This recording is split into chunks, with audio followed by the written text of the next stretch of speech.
یہ ذرا ایک عجیب حدیث مبارکہ ہے، انس رضی اللہ عنہ اس کے راوی ہے، فرماتے ہیں کہ نبی علیہ الصلوۃ والسلام نے ارشاد فرمایا الا اخبرکم ان اقوام لیسوا بانبیاء ولا شہداء، کیا میں تمہیں ایسے لوگوں کے بارے میں نہ بتاؤں نہ وہ انبیاء ہوں گے نہ وہ شہداء ہوں گے، یغبطہم یوم القیامت الانبیاء والشہداء، قیامت کے دن ان پر انبیاء اور شہداء رشک کر رہے ہوں گے۔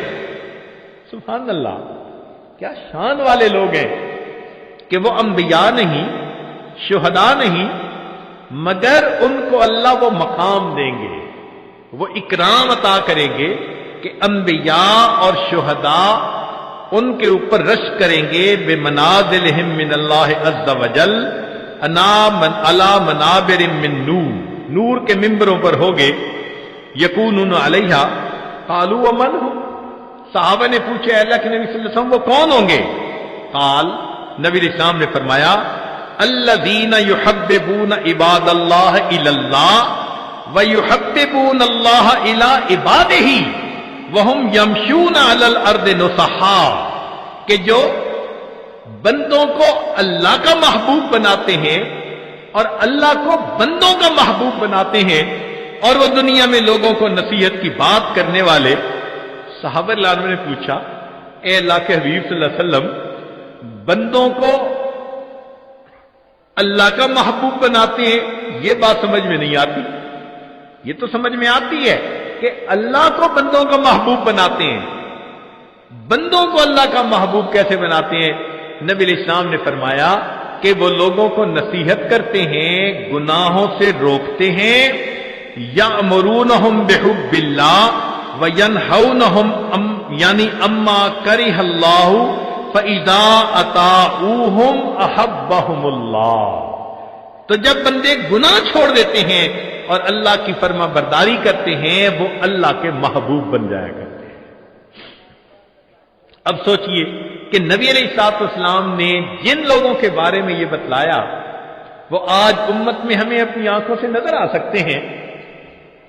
اس اکابر علماء دیوبند کے گروپ میں، جماعت میں آپ کو ایک کمزور سی شخصیت ملے گی، ذرا حالات زندگی پڑھ کر دیکھیے، کمزور سی شخصیت لوگوں کے دروازے پر جا رہی ہے، لوگوں میں روٹی کا سوال کرنے نہیں آیا، میں تم سے زندگی کا سوال کرنے آیا ہوں، میں تم سے وقت کا سوال کرنے والا آیا ہوں۔ کون ہے؟ میرا نام الیاس ہے، میرے دل میں اللہ نے وہی محبت ڈالی ہے، وہی غم ڈالا ہے۔ میں سلام کرتا ہوں اس جماعت کی عظمت کہ جنہوں نے نبی علیہ السلام کے غم کو اپنا غم بنایا، آج دنیا کے سینکڑوں ممالک کے اندر جو اللہ کے بندوں کو اللہ سے ملاتے پھر رہے ہیں۔ یہ نبی علیہ السلام کے محبوب بندے زندگیاں لگا دیتے ہیں، سال لگا دیتے ہیں، اپنی مال، اپنی جان، اپنا سب کچھ، کس کے لیے؟ کہ اللہ سے اللہ کے بندے جڑ جائیں۔ کافر ہوتے ہیں ان کو مسلمان بنا لیتے ہیں، جو غفلت میں مسلمان پڑے ہوتے ہیں ان کو جگا دیتے ہیں، ان کو اللہ سے واصل کر دیتے ہیں۔ یہ ہے نعمت بھی اللہ نے اکابر علماء دیوبند کو عطا فرمائی کہ نبی علیہ الصلوۃ والسلام کی اس نعمت کے وارث بھی یہی بنے۔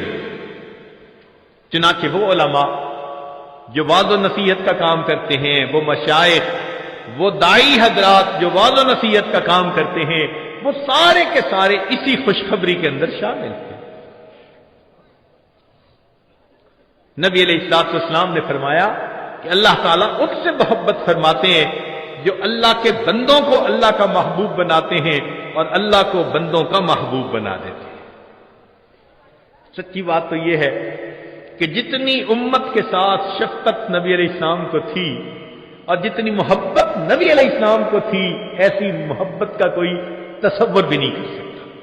آپ ذرا غور کیجئے، دنیا میں جتنی محبتیں ہیں سب غرض والی محبتیں، میاں بیوی کی محبت غرض، بیوی کو خاوند کی ضرورت ہے، خاوند کو بیوی کی ضرورت ہے، اولاد ماں باپ کی محبت غرض، اولاد کو ماں کی ضرورت ہے، باپ کی ماں باپ کو اولاد کی ضرورت ہے، بھائی بھائی کی محبت بھی غرض، ایک دوسرے کے ہیلپ کی ضرورت ہے، پڑوسی پڑوسی کی محبت بھی غرض کی بنیاد پہ ایک دوسرے کی ضروریات ہوتی ہیں، حتیٰ کہ اگر استاد شاگرد کی محبت ہے تو وہ بھی غرض کی۔ کیوں؟ استاد پڑھا رہا ہے کہ مجھ سے اللہ راضی ہو جائیں گے، اور شاگرد پڑھ رہا ہے کہ مجھے علم مل جائے گا۔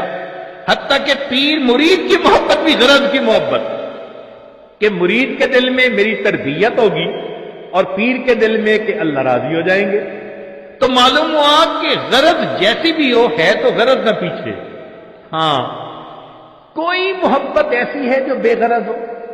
ایک مرتبہ ذہن میں سوچا کہ کوئی محبت دنیا میں بے غرض ہے، تو ذہن نے جواب دیا کہ مخلوق کی محبت بے غرض نہیں ہو سکتی، کوئی نہ کوئی غرض تو لگی ہی ہوئی ہوگی۔ پھر سوچا کہ کوئی محبت، پھر ذہن نے کہا اگر دنیا میں بے غرض محبت دیکھنی ہے تو ذرا 1400 سال پیچھے چلے جا، رات کا اندھیرا ہوگا، تم ایک ہستی کو دیکھو گے مصلی کے اوپر سجدے میں ہے، یا رب امتی یا رب امتی۔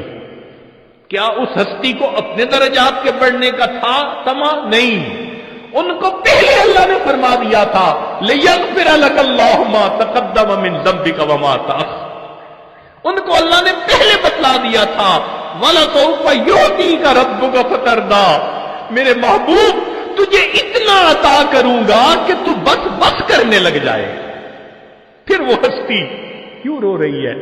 اتنا لمبا سجدہ کہ بیوی اٹھ کے پاؤں ہلا کے دیکھتی ہے کہ ابھی زندگی تو ہے یا نہیں۔ یہ کیوں رو رہے ہیں؟ یہ امت کے اوپر شفقت کی وجہ سے رو رہے ہیں۔ نبی علیہ السلام کو امت کے ساتھ ایسی محبت، اس لیے قیامت کے دن انبیاء بھی نفسا نفسی پکارتے ہوں گے، ایک اللہ کے حبیب ہوں گے جو اس دن بھی امتی امتی فرما رہے ہیں۔ اللہ کے حبیب صلی اللہ علیہ وسلم کو اس قدر امت کے ساتھ شفقت و محبت تھی۔